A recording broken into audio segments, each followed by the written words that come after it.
एक धागे को छोटा बच्चा भी तोड़ सकता है।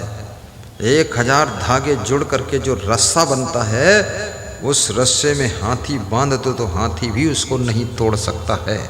एकता की शक्ति को पहचानो। पिता पुत्र, सास बहू, देवरानी जेठानी और जेठ अषाढ़ देवर, लेवर पेवर, सबको जोड़ के रखो और सही सलाम। अपनी भाभी को भी मत सताओ, अपनी देवरानी को भी दुख मत दो, जेठानी को भी परेशान मत करो। थोड़ा थोड़ा काम सब बटा लो, उन्नति करो। मैंने सुना है कि 2 घोड़ी जा रही थी, तो एक घोड़ी पर पिता पुत्र दोनों बैठे थे और दूसरी घोड़ी खाली चल रही थी। जो खाली थी वो कांख रही थी, तो जिसके ऊपर 2 बैठे थे पिता पुत्र, वो घोड़ी ने कहा, तू क्यों कांखती है, तू क्यों कांखती है? मेरी पीठ पर बैठे हैं, तू तो खाली चल रही है, तू क्यों करती है? उसने कहा, मैं इसलिए कांख रही हूँ कि ये दोनों पिता पुत्र बहुत बेवकूफ़ है। बोले, क्या बेवकूफ़ है?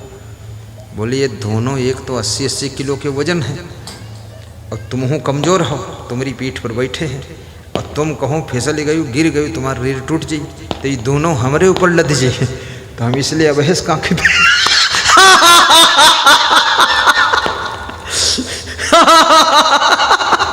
इसलिए काम बटा लो। अगर तुम सोचो कि जेठानी के ऊपर पूरा काम छोड़ देना और तुम पहुड़ी रही हो, तो जेठानी जिस दिन बीमार हुई वो ठीक से तो पता चली सब तुमरन पर लोड आई जाए। इसलिए थोड़ा उसको भी राहत दो, काम बटाओ। तुम सोचते हो जौन भंडारी भंडार बनावत है बस ये जुटा रहे भट्ठा में। अरे बीमार जब हुई तो भंडारम जैबे न करी, चूल न जली, तो वही दिन बैठ के चूल फुकी हो जाए। इसलिए जाए रोटी बेलते हो, इधर उधर मत घूमो, खाम मोबाइल कान में लगा तो हेलो, हाँ भगत भगता का काम होना, कुछ नहीं होना, रोटी बनाओ जे फालतू, छोड़ो मोबाइल बंद करो।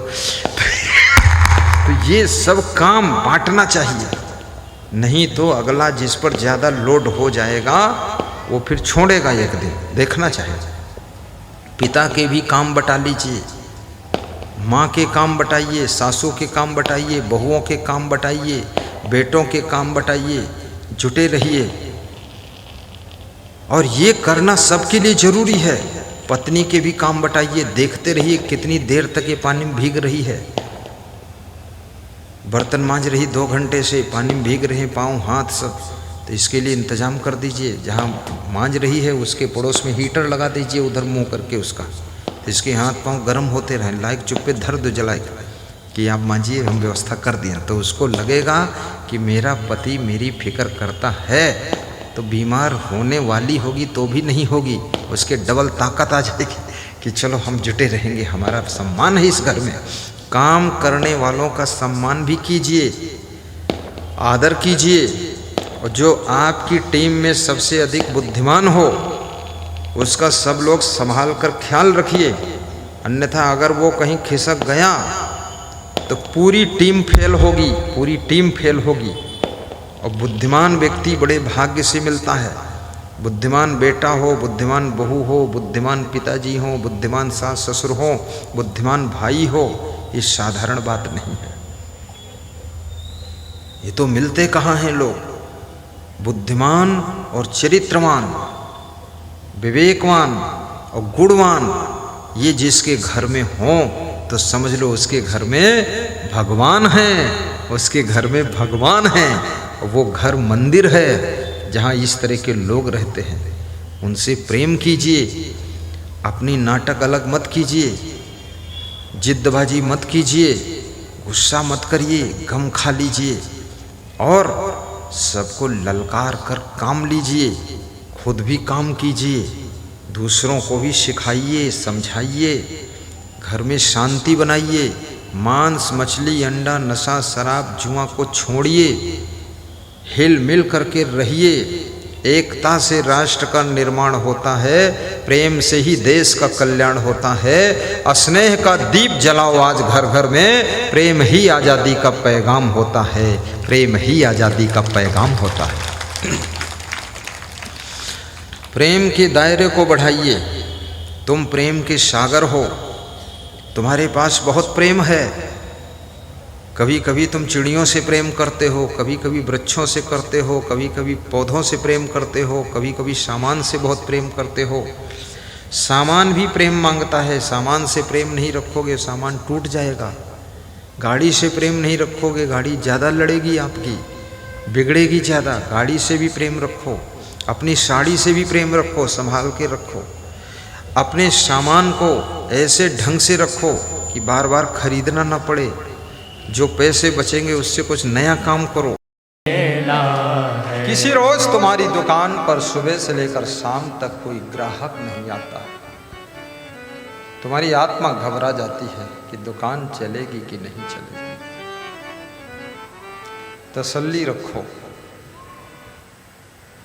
धीरे धीरे तुम्हारे प्रारब्ध का ताला खुल जाता है, किस्मत का सूरज उदय हो जाता है, ग्राहकों की संख्या बढ़ने लग जाती है, दुकान पर चहल पहल होने लग जाती है। घबराया मत करो। कभी कभी तुम्हारी बेटी के लिए योग्य वर नहीं मिलता है, तुम पति पत्नी बैठकर रो लेते हो, आंसू पोंछते हो कि बेटी की उम्र 24 वर्ष हो गई। टेंशन हो जाती, चिंता हो जाती है, इसका वर नहीं मिल रहा है। कभी बेटी भी रोती है कि मेरे भविष्य का क्या होगा। रोइए मत बेटियों, थोड़ा इंतजार कीजिए, ध्यान लगाइए, गुरुदेव का सत्संग सुनिए। आपका वर भी आपका इंतजार कर रहा है, वक्त आने पर द्वार खोलने वाला है। कभी कभी नौकरी के लिए तुम प्रयास करते हो, बहुत कंपटीशन देते हो, फार्म भरते हो, लेकिन कुछ हल नहीं होता है, मन हार जाता, क्या करो।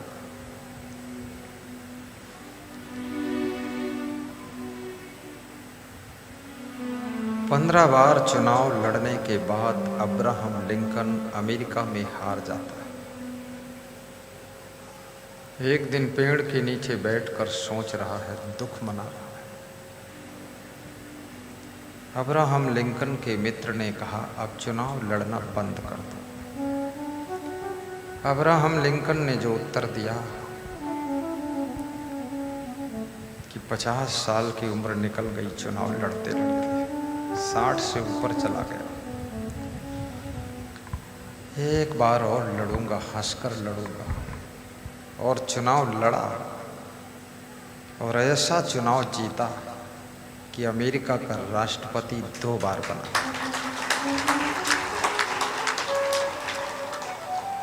हार भी जीतने का फार्मूला सिखा कर जाती है, असफलता भी सफलता के फार्मूले बता कर जाती है, बीमारी भी स्वास्थ्य के सूत्र तुमको थमा कर चली जाती है। बीमारी सिखाती है कि क्यों बीमार हुए, क्या सावधानी हुई, सीख दे देती है थोड़ी सावधानी रखना।